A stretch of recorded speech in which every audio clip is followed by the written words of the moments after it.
ဟုတ်ကဲ့ကျွန်တော်တို့အသုံးပြုမဲ့ auto level လေးနဲ့မိတ်ဆက်ပေးပါရစေ brand ကတော့ Leica ပါကျွန်တော်တို့ model ကတော့ NA332 ပဲဖြစ်ပါတယ်ပထမဦးဆုံး box ထဲမှာဘာတွေပါလဲဆိုတာကိုကျွန်တော်တင်ပြပေးရစေဒါကတော့ကျွန်တော်တို့အသုံးပြုမဲ့စက်ကရိယာပဲဖြစ်ပါတယ်နောက်တစ်ခုကတော့ factory manual ပါတဲ့ CD ပြားပဲဖြစ်ပါတယ်နောက်တစ်ခုကတော့ factory ကထုတ်လုပ်လိုက်တဲ့ certificate ပဲဖြစ်ပါတယ်သူနဲ့တွဲဆက်ပြီးအသုံးပြုမှာကတော့ plan box ပဲဖြစ်ပါတယ်ဒါကတော့ကျွန်တော်တို့ calibration လုပ်တဲ့အခါမှာအသုံးပြုတဲ့ tool တွေပဲဖြစ်ပါတယ်ဝက်ဦးလေးလေးတွေပဲ box တစ်ခုထဲမှာအဲ့ဒီဥစ္စာတွေပါပထမအဦးဆုံးစစ်ဆေးပြီးမှကျွန်တော်တို့ပြည့်စုံတဲ့ box ဖြစ်ပြီးပြည့်စုံတဲ့ကိရိယာတစ်ခုဖြစ်ပြီးဆိုရင်ကျန်တဲ့အပိုင်းမှာကျွန်တော်တို့ setting ချတဲ့အပိုင်းမှာဆက်ပြီးတော့မိတ်ဆက်ပေးပါပါအခုဆိုရင်ကျွန်တော်တို့ tripod နဲ့စက်ကိရိယာတွေအသုံးပြုပုံလေးကိုမိတ်ဆက်တင်ပြပေးပါပဲဖြစ်ပါတယ်ခင်ဗျပထမအဦးဆုံး tripod လက်တွေရှိပါတယ်အဲ့ tripod လက်တွေမှာဆိုရင်ဒီလိုစကူလေးတွေကိုကျွန်တော်တို့ရှော့မယ်ကျွန်တော်တို့ရဲ့အရက်အမောင်းလိုက်ကျွန်တော်တို့ဒီ tripod plate ကိုကျွန်တော်တို့ဆွဲတင်လိုက်ပါမယ်နော်အဲ့လိုဆွဲတင်တဲ့ပြီးတဲ့အခါမှာကျွန်တော်တို့ဒီ tripod လက်ဒီမှာရှိတဲ့ screw ကိုကျွန်တော်တို့ပြန်ပြီးဆက်လိုက်ပါမယ်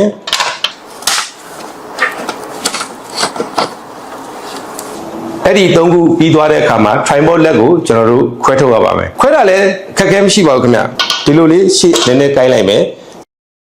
ဆွဲလိုက်မယ်ဒီလိုဆွဲထုတ်လိုက်မယ်အဲ့ဒါကိုကျွန်တော်တို့ဒီလိုတာမန်တလင်းမှာတိဆောက်တဲ့အတွက်မျက်နှာပြင်ချောမွေ့မှုကြုံရပါတယ်တဘာဝမြေပြင်မှာဆိုရင်တော့ tripod ရဲ့လက်တွေကိုကျွန်တော်တို့သူ့ရဲ့ direction တိုင်းအနည်းငယ်ဖိသွင်းပြီးတော့ကျွန်တော်တို့အသုံးပြုရမှာပဲဖြစ်ပါတယ်ဒီလိုအပိုင်းပြီးသွားတဲ့အခါမှာကျွန်တော်ဒီ tripod ကိုကျွန်တော်ဒီမှာ၃ချောင်း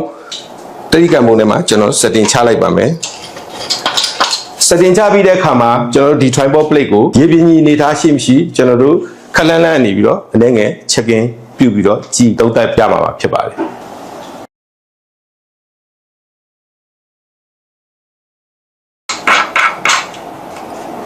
ဆိုရင်ကျွန်တော်တို့အသုံးပြုမဲ့ Leica auto level မှာပါတဲ့ကျွန်တော်တို့ key လေးတွေကိုကျွန်တော်မိတ်ဆက်ပေးပါရစေဒါကတော့ကျွန်တော်တို့အနေနဲ့ကွာခြားချက်တွေတိုင်းမဲ့ auto level set ပဲဖြစ်ပါတယ်ဒီ auto level set မှာရှိတဲ့ key လေးတွေကိုကျွန်တော်မိတ်ဆက်ပေးပါရစေပထမဦးဆုံးဒီဟာဆိုရင် base plate ပဲဖြစ်ပါတယ်သူကတော့ tripod ကရှိတဲ့ plate နဲ့သူကတွဲဆက်ပြီးတော့ကျွန်တော်အောက်က foot screw ကြက်ပြီးတော့တွဲဆက်တဲ့ဥစ္စာဖြစ်ပါတယ်ဒါကတော့ foot screw ၃လုံးဖြစ်ပါတယ် leveling ချတဲ့အခါမှာဒီ foot screw ၃လုံးကိုအသုံးပြုပြီးတော့ကျွန်တော် leveling ချရမှာဖြစ်ပါတယ်ဒါကတော့ base plate လို့ခေါ်ပါတယ်အားလုံး360 degree အစိတ်လေးတွေပိုင်းဖြတ်ပြီးတော့ကျွန်တော်တို့အသုံးပြုရမှာပဲဖြစ်ပါတယ်ခင်ဗျဒါကတော့ fine tuning ပုံစံလေးပဲဖြစ်ပါတယ် fine tuning ဆိုတာကကျွန်တော်တို့ objective ကိုချိန်တဲ့အခါအနည်းငယ်လွဲနေတဲ့အခါမှာကိုယ်တဲ့ခြင်းတဲ့အပိုင်းကိုတဲ့လို့ရအောင်ဘေးဘယ်ညာလှည့်ပြီးတော့ကျွန်တော်တို့အသုံးပြုလို့ရပါတယ်ဖြစ်ပါတယ်ဟုတ်ကဲ့ဒီဘက်မှာဆိုရင်ကျွန်တော်တို့ objective ကိုကျွန်တော်တို့ကြည်လင်းပြတ်သားအောင်ချိန်ကြည့်မယ် screw ပဲဖြစ်ပါတယ်ရှေ့လှည့်မယ်နောက်လှည့်မယ်အဲ့ဒီပုံမှာမူတည်ပြီးတော့ကျွန်တော်တို့မျက်လုံးထဲမှာကြည်လင်းပြတ်သားအောင်ချိန်ကြည့်ရမှာပဲဖြစ်ပါတယ်ဒါကတော့ eyepiece ပဲဖြစ်ပါတယ်ဒီ eyepiece ဆိုရင်အထက်မှာရှိတဲ့ကျွန်တော်တို့ process ၃ကြောင်းကျွန်တော်တို့ middle hair lower hairline upper hairline ဒါကိုကြည်လင်ပြတ်သားအောင်ချိန်ကြည့်ရမှာဖြစ်ပါတယ်ဒါကတော့ eyesight collimator ပဲဖြစ်ပါတယ်ဒါကဆိုရင် objective တစ်ခုကိုကျွန်တော်တို့ကြည့်တဲ့အခါမှာကျွန်တော်တို့အထက်မှာ၃မြောက်လေးနဲ့ကျွန်တော်တို့ကြည့်တယ် alignment တည့်ပြီဆိုတာနဲ့ကျွန်တော်တို့ဒီ objective focus နဲ့ချိန်ကြည့်မယ်ဒါဆိုရင်ကျွန်တော်တို့ set ကိရိယာကကျွန်တော်တို့ကြည်လင်ပြတ်သားတဲ့ဥစ္စာတော့ရမှာပါဒါကတော့ကျွန်တော်တို့ဘာပဲဖြစ်ပါတယ်ဒါရီဘာပဲကအရေးကြီးဆုံးပဲဖြစ်ပါတယ်ဒီစက်ကရိယာကိုရေချိန်ထည့်သွားပြီးတဲ့အခါမှာရေချိန်တိကျမှသာလေရင်ကျွန်တော်တို့ကအနေမြင့်ကွာခြားချက်တွေကတိကျတဲ့ကွဲလွဲမှုမရှိတဲ့ result တွေကိုရရှိမှာဖြစ်ပါတယ်အနေမြင့်ကြည့်တဲ့အခါမှာရက်ပူတဲ့သူတွေကတော့ဘေးဆိုက်ကနေကြည့်ရတဲ့အခါမှာစင်တာကြမကြဘူးတေချာကြည့်ရမှာမြင်ရမှာမဟုတ်ပါဘူးအဲ့အခါမှာကျွန်တော်တို့ perpendicular mirror ရှိပါတယ်ဒီမှာပါ perpendicular mirror ကနေပြီးတော့ဒီဘာပဲကိုစင်တာဝင်ခြင်းမဝင်ခြင်းကိုကြည့်ရတဲ့အခြေအနေတွေလည်းကြုံရမှာပါအားလုံးကိုတပြိုင်တည်းအသုံးပြုပြီးတော့ကျွန်တော်တို့ဒီ auto level ကိုအသုံးပြုပြီးတော့လုပ်ငန်းဆောင်တာကိုဆောင်ရွက်ရမှာပဲဖြစ်ပါတယ်ဟုတ်ကဲ့ဒါကတော့ကျွန်တော် auto level theory လေးနဲ့သုံးမဲ့ aluminum step ပဲဖြစ်ပါတယ်တစ်ဖက်မှာဆိုရင်မီတာနဲ့အမှတ်သားတွေရှိပါပါတစ်ဖက်မှာဆိုရင်ကျွန်တော်တို့ပေနဲ့ပတ်သက်တဲ့အမှတ်သားတွေရှိပါပါကျွန်တော်ကတော့ပေနဲ့ပတ်သက်အမှတ်သားကနေစပြီးပြောပါမယ်ဒီမှာဆိုရင်တပေဟုတ်လားသူ့အပေါ်မှာတပည့်ရဲ့အထက်မှာဆိုရင်ဒီတစ်ကလေးတွေကပါတယ်ကျွန်တော်တို့စက်ကိုကြည့်တဲ့အခါမှာဒီတစ်ကနန်းမြင်ပြီဆိုရင်ဒါတပည့်အထက်နှစ်ပေအောက်မှာရှိတယ်ဂျားထဲမှာရှိတယ်ဟောနှစ်ပေအထက်မှာလည်းနှစ်လေးတွေရှိတယ် ပြီးတော့ဒီဥစ္စာကပေနဲ့ပတ်သက်ပြီးတော့အသုံးပြုတာကျွန်တော်တို့ကဆယ်လီစိတ်စနစ်ပါဒီမှာဆိုရင်ပေတံမှာဆိုရင်အသေးဆုံးစိတ်ပိုင်းအမဲတုံးလေးရှိတယ်အဖြူတုံးလေးရှိတယ်ဒါတွေကဆိုရင်တပေရဲ့အပုံတရားပုံတပုံဖြစ်တဲ့အတွက် 0.01 ပေဒါကအသေးဆုံးစိတ်ပိုင်းဖြစ်ပါတယ်ဒီအသေးဆုံးစိတ်ပိုင်းကိုဘာလို့ပြောရလဲဆိုရင်ကျွန်တော်တို့ instrument ကိုတိုင်းတဲ့အခါမှာinstrument ကအသေးဆုံးစိတ်ပိုင်းဘယ်လောက်ရှိတယ်ဆိုတာကိုဖော်ပြပေးရမှာဖြစ်ပါတယ်။ဟောဒီမှာဆိုရင်ဒီအချွန်လေးတွေရှိတယ်။အဲ့အချွန်လေးတွေကခါးလေအချွန်လေးတွေပါ။အဲ့ဒီမှာဆိုရင်ဒီမှာ9ဟုတ်လားအပေါ်အချွန်ကစမယ်အဖြူ1အမဲ2 3 4 5ပြည့်သွားတဲ့အခါမှာ9ပြည့်သွားရင်အချွန်လေးတစ်ခုလာပြီဒါ9ဆိုတာပြည့်သွားပြီပြီးသွားရင်အမဲ1အဖြူ2 3 4 5ဟုတ်လားငါအမဲတုံးကဒီအချွန်လေးအဲ့အချွန်လေးကတိတိပပ8ခုရောက်သွားတာဖြစ်ပါတယ်အဲ့တော့ဒီအချွန်လေးရဲ့အမှတ်အသားကိုသိခြင်းနဲ့သိရမယ် list count ကိုအသေးဆုံးစိတ်ပိုင်းကိုသိရမယ်ပြီးသွားပြီဆိုရင်တပေနဲ့2ပေကြားဥပမာပြတဲ့အတွက်ဒီ1ခဏအသေးလေးတွေကိုသိရမယ်အဲ့တော့ဒီအပိုင်းလေးကိုကျွန်တော်အနည်းငယ်ဖတ်ပြပေးပါမယ်ဒီနေရာမှာဆိုရင်ကျွန်တော်တို့ 1.4 အာဒီမှာ1.41 feet 1.41 ပေလို့ကျွန်တော်တို့စာသားရေးမှတ်ရမှာဖြစ်ပါတယ်။ဟုတ်ကဲ့တခါတလေမှာကျွန်တော်တို့9နာကိုကတ်သွားပြီ။ဒီနေရာမှာဆိုရင်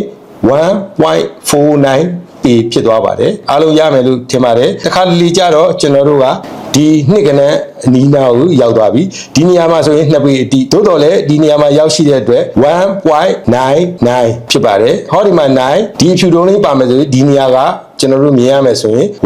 1.91 ပေပဲဖြစ်ပါတယ်အားလုံးရှင်းပါပြီကျွန်တော်မီတာဘက်ကိုသွားပါတော့မယ်ခင်ဗျနောက်တဲ့ကျွန်တော်တို့ဒီ step မှာဆိုရင်မီတာဘက်အချမ်းကိုကြည့်ပါမယ်မီတာဘက်အချမ်းမှာဆိုရင်အောက်ဘက်မှာဒီဘက်ဘေးကကဏန်းလေးတွေအသေးနှလုံးလုံးပဲရှိပါတယ်အဲ့ဒါတွေက1မီတာအောက်မှာရှိတဲ့အတွက်ဒသမနောက်ကနေပြီးတော့ထားရပါမယ်ဒီမှာဆိုရင်ဒသမ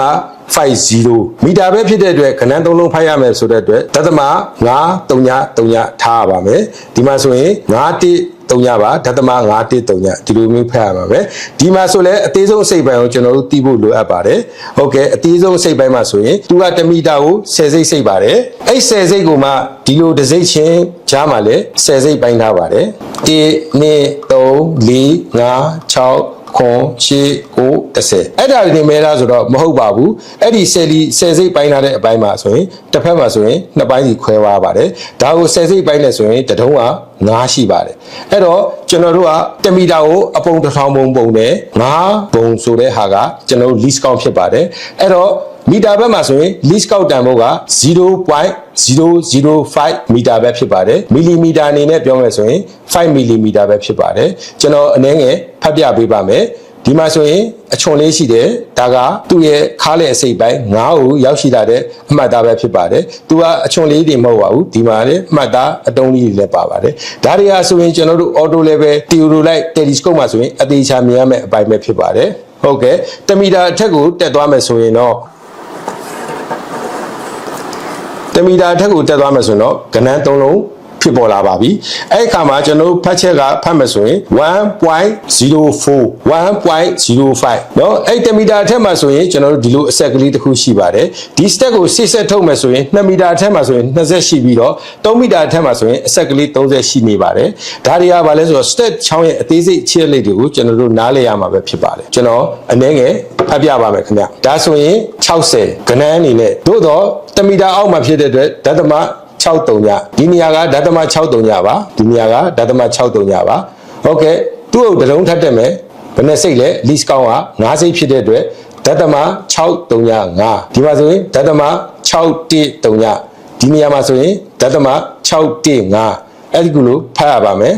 ဟုတ်ကဲ့ဒီနေရာမှာဆိုရင်ကျွန်တော်တို့ကဘာဖြစ်လဲ60မပြည့်ဘူး60မပြည့်တဲ့အတွက်50ကျော်တဲ့အတွက်ဒသမ995ဆိုပြီးတော့ကျွန်တော်တို့မီတာဆိုပြီးတော့ကျွန်တော်ဖတ်ချက်ကိုမှတ်သားရမှာပဲဖြစ်ပါတယ်